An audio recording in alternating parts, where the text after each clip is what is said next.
Now at 6, the search continues. Investigators now at a second site looking for the remains of 1994 kidnapping victim Heidi Allen. Plus, why people in Lysander are being told to stay away from the Seneca River. And while two families find a new place to live, another man faces charges for this scary early morning crash. The CNY Central Weekend News at 6 starts right now. From CNY Central, this is the news at 6.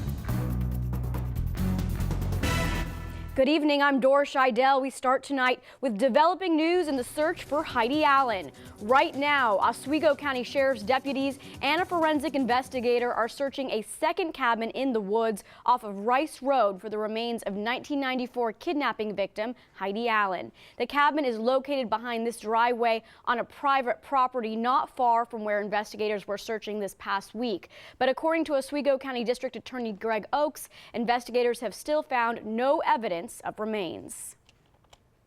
At this point, we're asking the community for their help, and again, if anybody has any information about help us recover Heidi Allen, we ask that you please provide it. Deputies are using an excavating machine to sift through the soil and determine whether any human remains were at that site. Two Syracuse families have to find another place to live tonight, and police say the man responsible has been charged. Syracuse police have charged 32-year-old Michael Carmona with DWI after he drove his SUV into a house on Hawley Avenue early this morning. Police say Carmona lost control of his car, struck a utility pole, then crashed into the home. He was taken to the hospital as a precaution. Nobody inside the home was hurt. The Red Cross is putting one of the families in a hotel. The other was able to find a place to stay.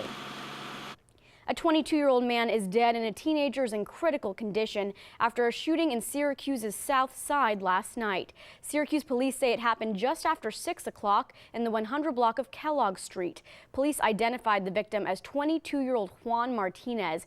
A 15-year-old underwent emergency surgery to remove bullet fragments from his spine and is currently in critical condition.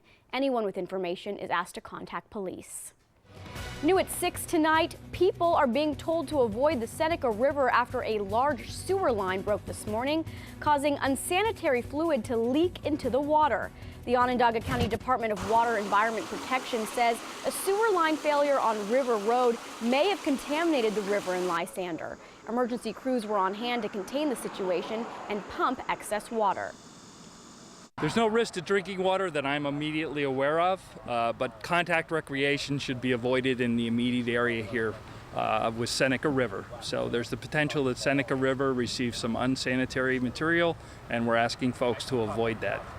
Officials are advising neighbors to avoid swimming, fishing, and boating in the Seneca River until the situation is resolved. No sewer backups are expected in surrounding neighborhoods.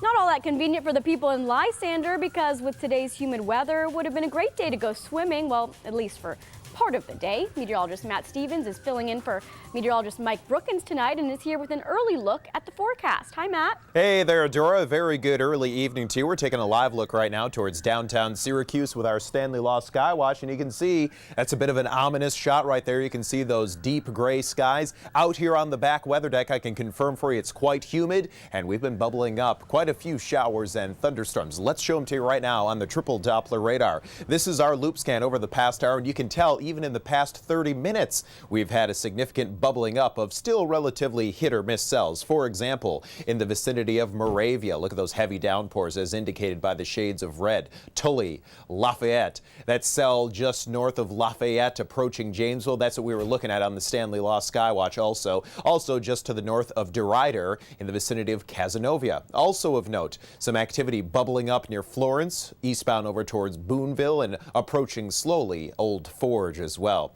Temperatures right now are on the warm side. Typical high this time of the year, by the way, is in the lower 80s, and we've simmered down just a bit, back down to 77 in Syracuse, 80 Utica and Rome, and at 80 in Ithaca, but with dew points in the mid to upper 60s, feeling quite sticky this evening. So to get you through this evening, 75, couple hit or miss showers or storms tapering off overnight. Temperatures drop to the low to middle 60s for an overnight low, flaring up more spotty showers and storms tomorrow with our high in the lower 80s. That mugginess stays up again tomorrow. Just how long do we keep the heat and humidity going? Let you know in the 7-day forecast. Coming right up, Dora. Thanks, Matt. For the first time tonight, a patient known to be infected with the deadly Ebola virus is on U.S. soil. Dr. Kent Brantley was infected with treating patients during a mission trip to Africa. One of his assistants is also battling the virus. Today, Brantley was flown to Emory Hospital in Atlanta for treatment, and Jay Gray is there with the latest. The first sign was a good one. Dr. Kent Brantley, the doctor and missionary now fighting a deadly Ebola virus, walked with assistance into Emory Hospital. No ventilator, walking, not bad. We're excited about that, and my fingers are crossed for a good prognosis. A plane specially converted for his transfer from Africa landed at Dobbins Air Reserve Base just before noon. From there, Dr. Brantley was quickly transferred to a waiting ambulance and rushed to Emory Hospital, one of 4 facilities in the country with the ability to treat an Ebola patient. We've been preparing for a long time for the arrival of either not just a patient with Ebola infection, but other serious communicable diseases. Dr. Brantley will stay in this unit of the facility, separated from the main hospital. We can provide the supportive care to try and support this patient and allow his own immune system to develop antibodies to really fight the infection. Though some have questioned bringing that deadly fight to U.S. soil. I would really dispute the notion that this is bringing Ebola into the country. This is a patient. He's a sick patient that needs our help. It is one of our neighbors, it's somebody's parent, it's somebody's son, somebody's sibling. He needs our help, and we're going to try and help him. Help they will extend to a second American battling the virus. The plane that delivered Brantley left Atlanta this afternoon and will return in the next few days, this time carrying missionary Nancy Wright-Bull. Early this morning, several stabbings within minutes of each other in Syracuse. Police say the first incident occurred just after midnight on Hudson Street, where a fight broke out at a large party. 2 victims were identified, 24-year-old Antonio Robinson and 18-year-old Gerald Brown. Both were treated at Upstate University Hospital. Then less than 30 minutes later, a confrontation on Park Street led to another stabbing. 18-year-old Leonard Walker was walking down the street when he was confronted by another man.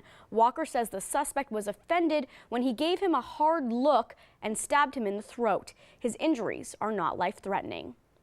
Federal prosecutors are investigating the circumstances surrounding the Moreland Commission's abrupt shutdown earlier this year and whether the Cuomo administration interfered with the panel's investigations. The commission was an independent panel targeting potential corruption in New York State, but reports last week questioned its ties to the governor's office, alleging that it avoided investigating Cuomo's allies. Well, given the ongoing federal inquiry, investigation, it would be irresponsible of me to make any comment regarding Moreland, and I certainly hope that you can understand that. Attorney General Schneiderman does say that he's cooperating with the federal probe. A new family-friendly attraction soon to open in Syracuse says the sky's the limit when it comes to local jobs. New at 6 tonight, Sky Zone Indoor Trampoline Park will be hiring more than 100 employees for its new park in Syracuse. And today's job fair highlighted the excitement around this new facility. Now, there's so many jobs out there, but there's not a lot of awesome jobs. But we get to offer that where people can have fun, and you come in the doors and you see kids smiling and people with all this energy and excitement of what our center offers. So it's gonna be a good day, that's for sure. CNY Central got a sneak peek of the wall-to-wall trampoline facility, which features dodgeball and basketball courts covered in trampolines. It's set to open later this month. On a hot day in Ohio, people are being told they can't drink the water. We'll tell you about the potentially dangerous situation that's leaving some people in Toledo parched. Plus, the deadly argument that ultimately killed a 3-year-old girl who was getting her hair done in Philly last night. But first, here's a look at today.